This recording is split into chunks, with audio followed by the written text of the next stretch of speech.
Good morning সবাইকে। এখন ঘড়িতে বাজে ওই 5:30টার মতো।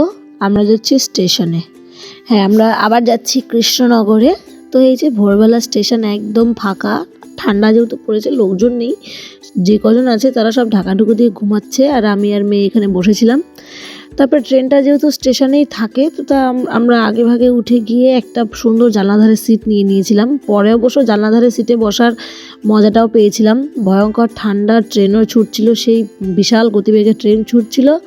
আর ট্রেনের জানলা তো আমরা জানি কোনো ঠিক মতো লাগে, কোনোটা লাগে না, কোনোটা লাগানোর পরে একাই খুলে যায়। তো আমার সঙ্গে সেরকম হয়েছিল, জানলার ধারে বসে মানে একরকম সাজা ভোগ করেছি বেশ কিছুক্ষণ। তারপরে রোদ উঠে যাওয়ার পরে ভালোই লাগছিল। যাই হোক, চারিদিকে এই কুয়াশা এইসব দেখতে দেখতেই সকাল হয়ে গেছিলো।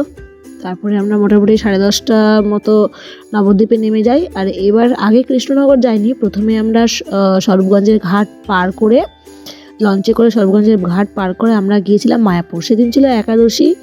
তো দাদা মায়াপুরে চলে আসার কথা ছিল, সেই জন্য দাদাও মায়াপুরে চলে এসেছিলো। আর আমরা স্বরূপগঞ্জের ঘাট পার করে মায়াপুরে যাই।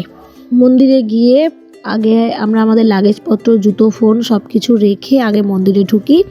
আর মন্দিরে তো ফোন অ্যালাউ নেই, তাই ফোনটাও জমা রেখেছিলাম। মন্দিরে ঢুকে পুজো দিয়েছিলাম, পুজো টুজো দিয়ে তারপরে আমরা বেরিয়ে আমরা গেছিলাম ফার্স্টে নামহট্ট ভবনে। সেখানে আমাদের কিছু জিনিস কেনাকাটি করার ছিল, সেগুলো কেনাকাটি করে আমরা মহাপ্রসাদের দোকানে এসে বসেছিলাম একাদশীর প্রসাদ পাবো বলে। দাদা গিয়েছিল সব প্রসাদ আনতে আমাদের সবার। একাদশীর দিনও এত রকমের প্রসাদ পাওয়া যায়, মায়াপুরে আসলে মনেই হয় না যে সেদিন আমরা একাদশী করেছি। এত রকমের প্রসাদ, প্লাস বাড়ির জন্য প্যাক করে নিয়েছিলাম যাতে রাতে আমাদেরকে নতুন করে কিছু না করতে হয়। তো সব কিছু প্রসাদ পেয়ে তারপরে সমস্ত কিছু প্যাক করে আমরা বেরিয়ে পড়েছিলাম কৃষ্ণনগরে যাওয়ার জন্য।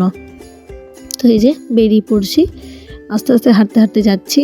তারপরে একদম ঘাটে গিয়ে নৌকো পার করে যাব কৃষ্ণনগর।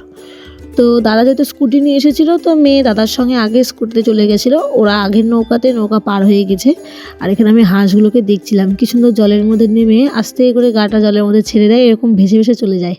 আর সেখানে আমি আজ অব্দি সাঁতার শিখে উঠতে পারলাম না। তো যাই হোক, তারপরে ওই নৌকা চলে গিয়েছে, ওরা তো ওখানে আগে গিয়ে দাঁড়িয়েছিল। তারপরে আমরা